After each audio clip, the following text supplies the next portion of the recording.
जय हिंद दोस्तों, स्वागत है आप लोग का एक और नई वीडियो में। आज हम देखेंगे प्रयोगशाला तकनीशियन के मॉडल पेपर। इस मॉडल पेपर में भूगोल के 10 प्रश्न, गृह विज्ञान के 10 प्रश्न और पर्यावरण के 10 प्रश्न शामिल हैं, जो कि आपके एग्जाम की दृष्टि से अति महत्वपूर्ण है। तो भूगोल के 10 प्रश्न शुरू करते हैं।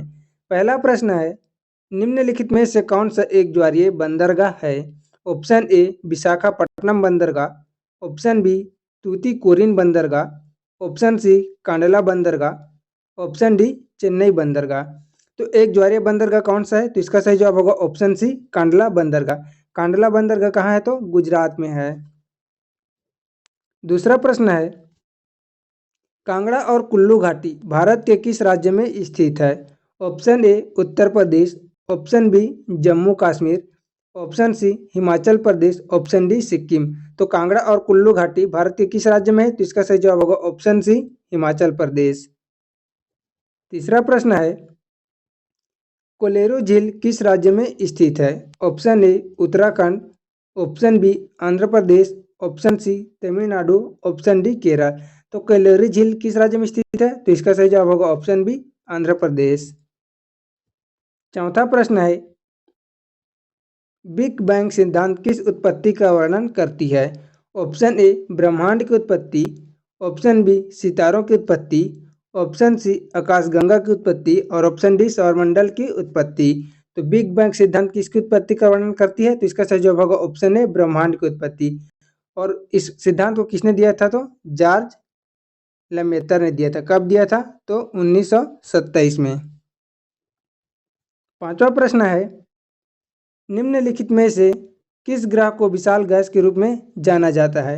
ऑप्शन ए पृथ्वी, ऑप्शन बी पारा, ऑप्शन सी शुक्र, ऑप्शन डी बृहस्पति। तो इस प्रश्न का सही जवाब होगा ऑप्शन डी बृहस्पति को जाना जाता है।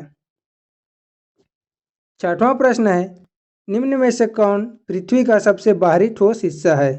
Option A mantle, option B crust, option C core, option D कल्टेरा। तो इस प्रश्न का सही जवाब क्या होगा? तो बाहरी ठोस हिस्सा है ऑप्शन बी क्रस्ट। अगला प्रश्न है, सातवां प्रश्न, निम्न में से किसे भूकंप के अध्ययन के रूप में जाना जाता है? Option A seismology, option B सोमियोलॉजी, ऑप्शन सी लिथोलॉजी और ऑप्शन डी हिस्टोलॉजी। तो भूकंप के अध्ययन के रूप में जाना जाता है, तो इसका सही जवाब होगा ऑप्शन ए सिस्मोलॉजी। आठवां प्रश्न है, सौर ग्रहण कब लगता है? ऑप्शन ए सूर्य और चंद्रमा के बीच कोई क्षुद्र ग्रह आ जाता है तब, ऑप्शन बी चंद्रमा सूर्य से बहुत दूर चला जाता है तब, ऑप्शन सी है सूर्य चंद्रमा और पृथ्वी के बीच आ जाता है, सूर्य चंद्रमा और पृथ्वी के बीच आ जाता है तब, और ऑप्शन डी है चंद्रमा पृथ्वी और सूर्य के बीच आ जाता है तब। तो इसका सही जवाब होगा, सौर ग्रहण कब लगता है? तो चंद्रमा जब पृथ्वी और सूर्य के बीच आ जाता है तब लगता है। नौवां प्रश्न है, चंद्रमा पर किसी वस्तु का भार पृथ्वी पर उसके भार के कितने भाग के बराबर होता है? तो इस प्रश्न का सही जवाब क्या होगा? 1/10, ऑप्शन बी 1/8, ऑप्शन सी है 1/6 और ऑप्शन डी 1/4। तो इस प्रश्न का सही जवाब क्या हो जाएगा? तो इस प्रश्न का सही जवाब होगा ऑप्शन सी 1/6। 10वां प्रश्न है, त्र्यंबकेश्वर निम्नलिखित में से किस नदी का उद्गम स्थल है? Option A Mahanadi, option B Tapti नदी, ऑप्शन सी रावी नदी, ऑप्शन डी गोदावरी नदी। तो किस नदी का उद्गम स्थल है त्र्यंबकेश्वर? तो इसका सही जवाब होगा ऑप्शन डी गोदावरी नदी। अब आगे पर्यावरण के एमसीक्यू हैं। तो 11वां प्रश्न है, रेड डाटा बुक में क्या होता है? ऑप्शन ए ज्योतिष, ऑप्शन बी लुप्त होती वनस्पति और जीव प्रजातियां, ऑप्शन सी खतरे में होते जंगल और ऑप्शन डी है इनमें से कोई नहीं। तो रेड डाटा बुक में क्या है? इसका सही जवाब होगा ऑप्शन बी लुप्त होती वनस्पति और जीव प्रजातियां। 12वां प्रश्न है, निम्नलिखित में से कौन सा भारत का पहला वन्य जीव जैव आरक्षण क्षेत्र है? Option A Sundarban, option B Nilgiri, option C Nanda Devi, option D Pachmarhi. तो इस प्रश्न का सही जवाब क्या होगा? तो इस प्रश्न का सही जवाब होगा ऑप्शन बी नीलगिरी। 13वां प्रश्न है, ओजोन परत किस मंडल पर पाई जाती है? ऑप्शन ए क्षोभ मंडल, ऑप्शन बी समताप मंडल, ऑप्शन सी बाह्य मंडल, ऑप्शन डी मध्य मंडल। तो ओजोन परत किस मंडल पर पाया जाता है? तो इसका सही जवाब होगा ऑप्शन बी समताप मंडल पर।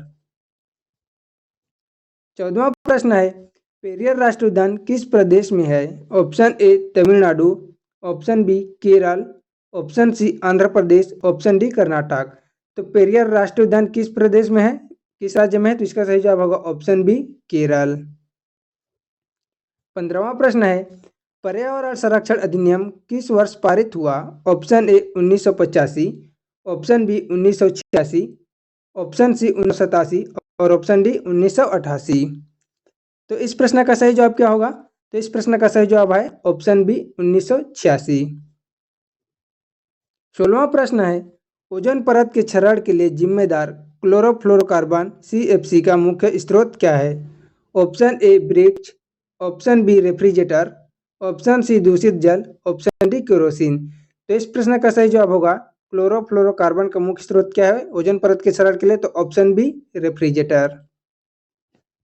17वां प्रश्न है, भारतीय वन सर्वेक्षण FSI का मुख्यालय कहाँ स्थित है?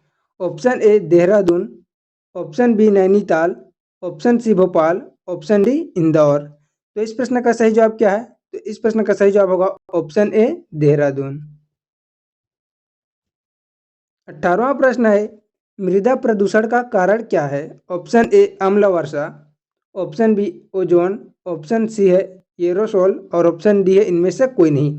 तो मृदा प्रदूषण का कारण क्या है? तो इसका सही जवाब होगा ऑप्शन ए अम्ल वर्षा। 19वां प्रश्न है, पारिस्थितिक तंत्र शब्द की खोज किसने की? Option A Odum, option B Elton, option C है Arthur G Tansley, option D Clements. तो पारिस्थितिक तंत्र शब्द की खोज किसने की? तो इसका सही जवाब होगा ऑप्शन सी आर्थर जी टर्नसले। 20वां प्रश्न है, सर्वाधिक जैव विविधता पाई जाती है?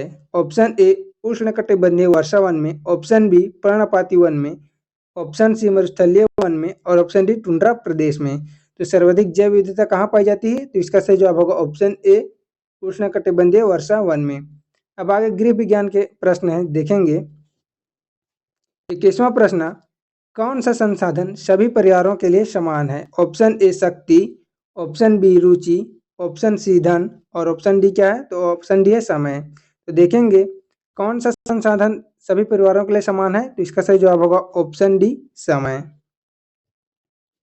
22वां प्रश्न है, गृह प्रबंधन में किसकी भूमिका सबसे महत्वपूर्ण है?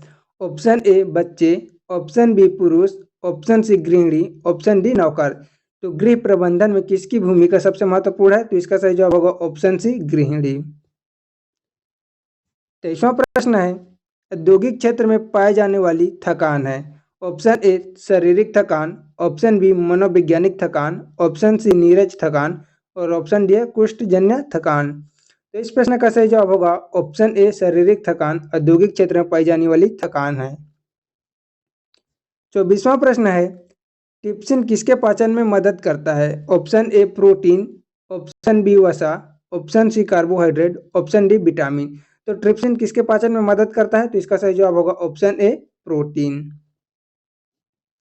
25वां प्रश्न है, जन्म के समय नवजात शिशु की औसत भार होती है तो कितनी होती है? देखेंगे। ऑप्शन ए 1 किलोग्राम से 2 किलोग्राम, ऑप्शन बी 250 किलोग्राम से 350 किलोग्राम और ऑप्शन सी है दोनों और ऑप्शन डी क्या है? इनमें से कोई नहीं। तो जन्म के समय नवजात शिशु की औसत भार क्या होती है? तो 2.5 किलोग्राम से 3.5 किलोग्राम। 26वां प्रश्न है, भारत में स्वास्थ्य की समस्या क्या है? देखेंगे। ऑप्शन ए संक्रमण रोग की समस्या, ऑप्शन बी है बढ़ती जनसंख्या की समस्या, ऑप्शन सी है पोषण की समस्या, ऑप्शन डी है इनमें से सभी। तो भारत में स्वास्थ्य की समस्या क्या है? तो इसका सही जवाब हो जाएगा ऑप्शन डी इनमें से सभी। 37वां प्रश्न है, शैशव अवस्था कितने वर्षों की होती है? ऑप्शन ए 0 से 2 वर्ष, ऑप्शन बी 0 से 4 वर्ष, ऑप्शन सी 0 से 3 वर्ष, ऑप्शन डी 0 से 6 माह। तो शैशव अवस्था कितने वर्षों की होती है? तो इसका सही जवाब होगा ऑप्शन ए 0 से 2 वर्ष। अगला प्रश्न है, विकास होता है ऑप्शन ए सामान्य से विशिष्ट की तरफ, ऑप्शन बी विशिष्ट से सामान्य की तरफ, ऑप्शन सी सामान्य तथा विशिष्ट दोनों बराबर, ऑप्शन डी है कोई भी नहीं। तो इस प्रश्न का सही जवाब क्या होगा? विकास होता है तो सामान्य से विशिष्ट की ओर, ऑप्शन ए। 29वां प्रश्न है, किस काल में बालक अधिकांश बातें घर वालों के अनुकरण द्वारा सीखता है? ऑप्शन ए शैशवावस्था, ऑप्शन डी बाल्यावस्था, ऑप्शन सी किशोरावस्था, ऑप्शन डी बुढ़ापा। तो इस प्रश्न का सही जवाब क्या हो जाएगा? तो इसका सही जवाब होगा ऑप्शन ए शैशवावस्था। 30वां प्रश्न है, अंतिम प्रश्न है आज का। WHO का पूरा नाम क्या है? Option A world health organisation, option B women's health organisation, option C food and agriculture organisation, option D इनमें से कोई नहीं। तो WHO का पूरा नाम क्या है? तो वर्ल्ड हेल्थ ऑर्गेनाइजेशन। और इसका मुख्यालय कहाँ है? तो जिनेवा में है। दोस्तों, आप लोग को वीडियो पसंद आई होगी तो वीडियो को लाइक कीजिएगा, चैनल को सब्सक्राइब कीजिएगा। मिलते हैं अगले वीडियो में, तब तक के लिए धन्यवाद।